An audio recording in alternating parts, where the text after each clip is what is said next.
Hey y'all, welcome back to the channel. Today we are going to be doing some more work in our industrial area over here. Today we're going to be automating the XP droppability from the mob farm over there. I've got a quick little layout there just to make sure it would work. But first, let me check on our shop, see if we have made any sales. Which actually, I know we have. We've made our first big sale here. Thank you to Evan. He was too lazy to go mine iron, so we got diamonds. And now that we're getting some diamonds, hopefully there'll be a lot more. And I can also show you a quick little layout of a little central station. I don't know, kind of thing with the portal here. It's a quick layout. This is as much thought as I've put into it. And yeah, now let me go back to, where is it? That way. The mob farm. Now that I'm back here and I've dropped off my diamonds at home, we are going to get started on this. And what is going to happen is, oop, fill that in. You're going to be able to come up here, press this button, and then all this will be here. So then you could, you know, get your stuff, get your XP, and then you come down, press it again, and so that way you're out of the view of like any creepers and stuff, and then all that's pulled back, and then all the drops will drop in there and get sent into the sorting system, which I have locked up right now. And then, yeah, that way you can get XP. And I have found a triple piston extender that will let me do this. And that will have to stay kind of like this, because glazed terracotta is a really cool block in the fact of it is not affected by slime blocks or honey blocks, but it's still a solid block. And like you can push it with pistons and stuff, but just not honey blocks and slime blocks. So that's a really cool fact. I don't know why it's like that, but it's like that. Anyway, let's get on to this first triple piston extender, and I have a picture pulled up on my other screen here, which I do believe is this and this. And then a target block off the back here. Actually, we'll do... Oh. Man, who would build it like that? I'm kidding, I built it. I didn't test that part. I literally just went, I want the trail to be here after doing the test of, okay, will this work? And I've built it on the wrong spot. Of course I have. Okay, all that moves down one. There we go. And I don't actually know if I have enough resources for all three right now. But we're just going for it. I should be able to make anything I need here, because I have resources here. And you've got observer there. More redstone lamps. Oops, that's the wrong way. Yeah, I will need more observers. But let's go grab that really fast. I should have everything. Cobblestone, redstone, and quartz. Cobblestone, redstone, quartz. Perfect. I'll need like... sure, 10. Why not? And it's raining. It's always raining on this server. I have no idea why. And that actually should almost be it. 1, 2, 3. 1, 2, 3. 1, 2, and a 3. Okay, that... I think actually that is it right there. So then if I come and poke this button, should have fully retracted. Perfect. And then if I push the button again, fully extended. That was way easier than I thought it would be. And then let's also replace this with that. I've made the stone platform here because I don't actually need stone anymore. So I can just drop it all and it's all temporary. So this should, I do believe, actually finish up the mob spawner here. I was honestly expecting it to take a little longer and for stuff not to work out. But I guess that's what I get for testing and making sure everything works beforehand. Because I didn't want to sit here and go through 3 different tutorials on camera and go, yeah, none of those quite work. And then I got this one, I was like, yeah, that one works. I just had to, instead of putting the pistons directly against, you know, the 3x3 of haste stuff, I just pulled one out. And that's it. And actually let me play without messing anything up. Go up here. That should cover everything. I don't think... we'll put one here. Don't want no creepers spawning anywhere but inside there. And now I should just be able to put the campfires back in. Put this glass back. Turn on the storage system again. And let's see if it all works. I sure hope it works. I mean, it should. It should just fall, and then anything that falls in here should just... Alright, we've got stuff spawning. Perfect. The flush should happen any time now. There it is. Everything's being pushed. And then this should all still work as a normal mob spawner. Yep, storage system. Sounds like it's working. And then if I push everything here, I've got, you know, like, why can't I reach you? Can I actually? No, because then creepers can see me, huh? Never mind. I do not want creepers blowing up. Yeah, XP. Woohoo. And then, say I'm done.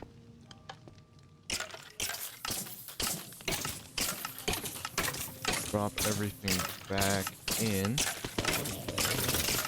Along with all the drops. Did drops get stuck anywhere here? They like pop out? No? Perfect. That's actually what I wanted to happen. No drops are weirdly glitching through the ceiling or anything. And now I'm gonna go turn off the mob spawner because I really don't need mob drops right now. My next project in this area is gonna be a tree farm. So I'll need the bones for that. That's all stone. Okay, perfect. But yeah, I mean, the bones are amazing. And I'll never need this many arrows. Gunpowder will probably come in handy with rockets. String. I don't actually know if it spawn proofs anymore. I'm still like on that whole thing. And spider eyes, I'll probably sell to Isaiah because he was... Oh, it's thundering. Might as well fly around a little bit. I hope I don't die.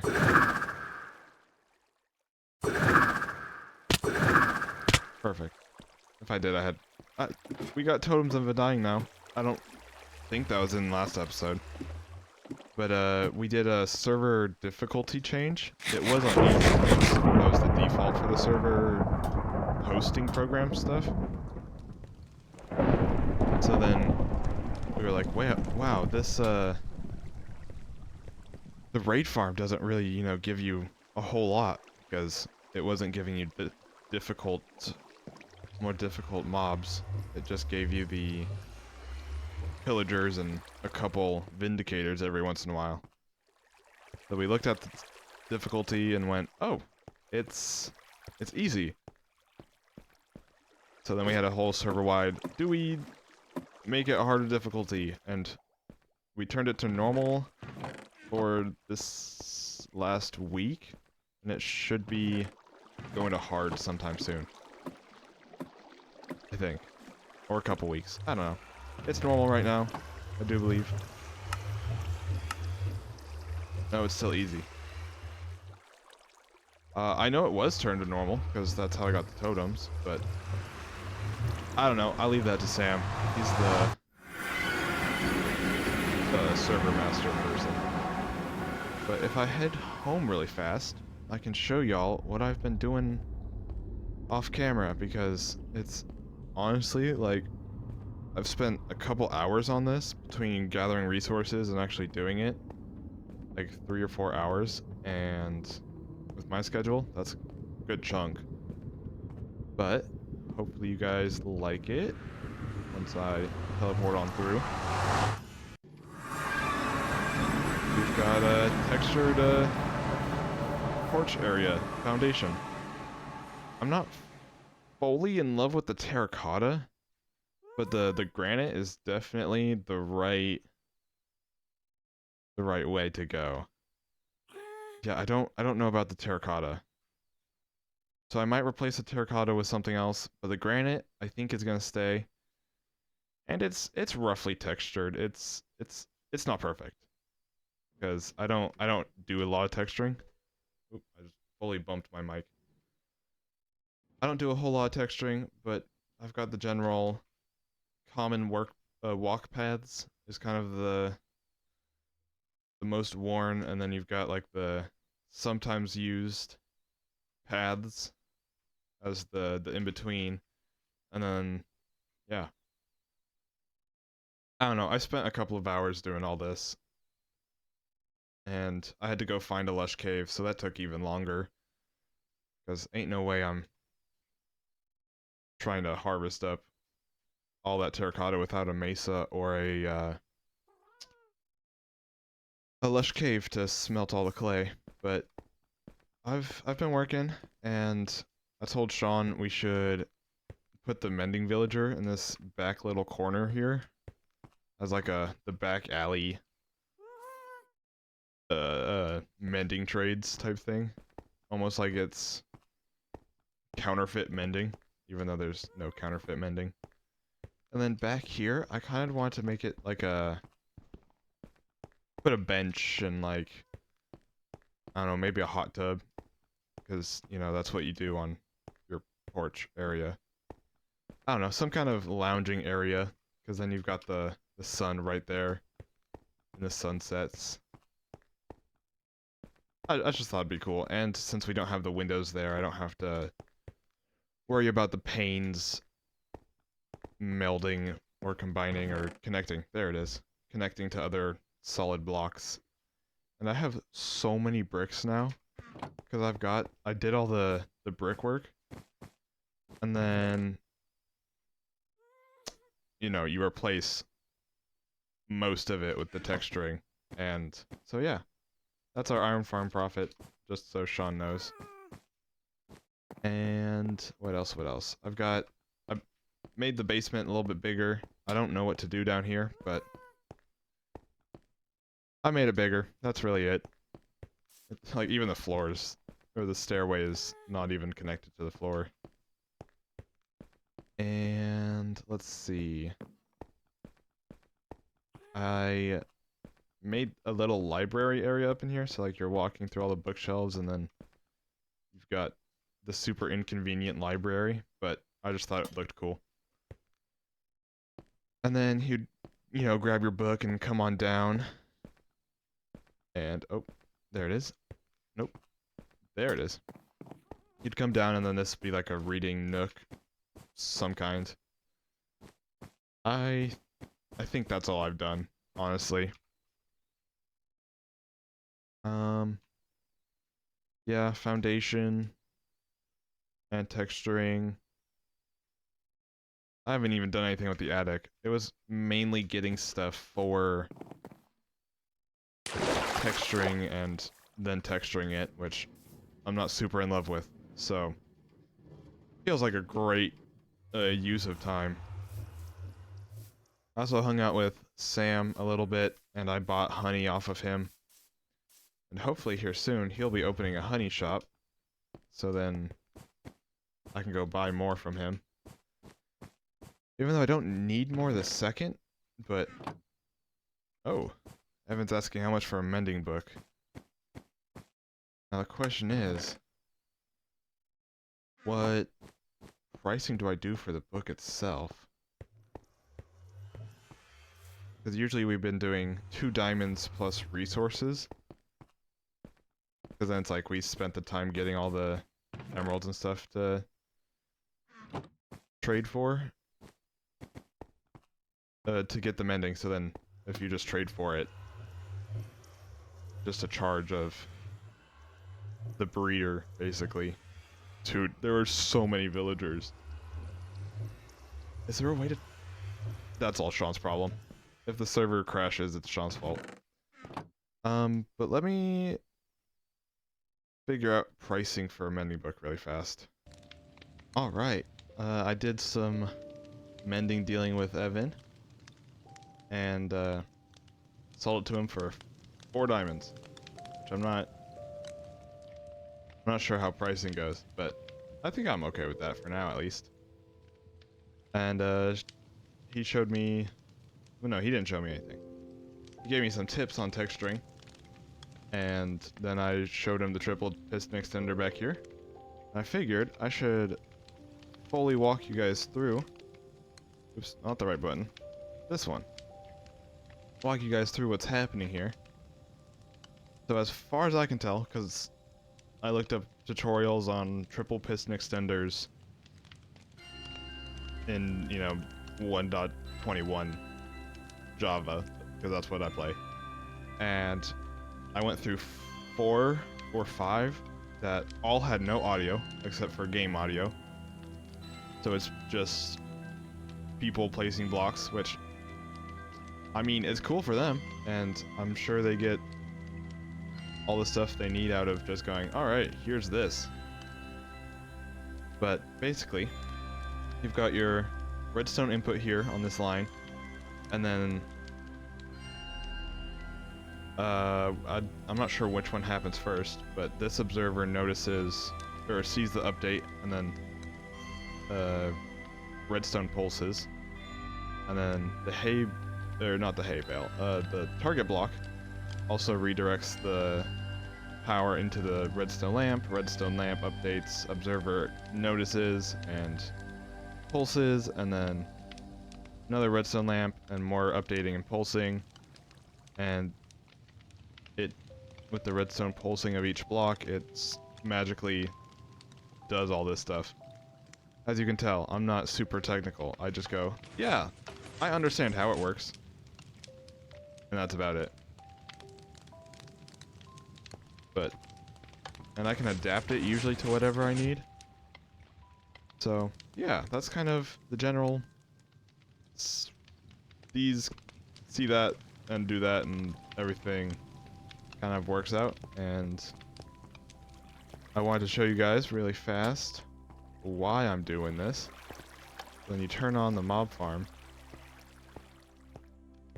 and, you know, everything falls as normal, as it would normally.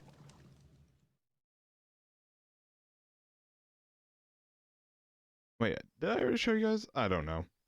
I showed Evan, and I don't remember showing you guys, but yeah, and then this block's there.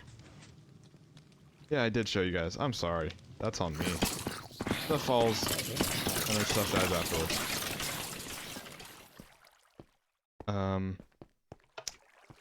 Yeah, I basically just now need to do a whole lot of farming for... Ooh, I could set up a bamboo farm and then autocraft stuff into chests. I think that's gonna be our next big project. Big old bamboo farm. Slime, yeah, slime block launchers. Not launchers. Flying machines. And how are you stuck there? Oh, because honey blocks aren't full blocks, so he's on that little 1 pixel ledge right there. That's where he's standing. Yep. His little hitbox just over the edge there. Oh well. He can stay there. Until he can't. Where's the button? Oh no! He's dying! Oh, so sad. Good. He deserves it. And yeah, that's kind of my episode. Sorry it was kind of brisk, but again, I tested one and then that was kind of all the figuring I needed to do and just duplicated it the 3 times for each one. So thank you very much for watching. If you have enjoyed, please continue watching other videos. And yeah, thank you very much for being here. Goodbye.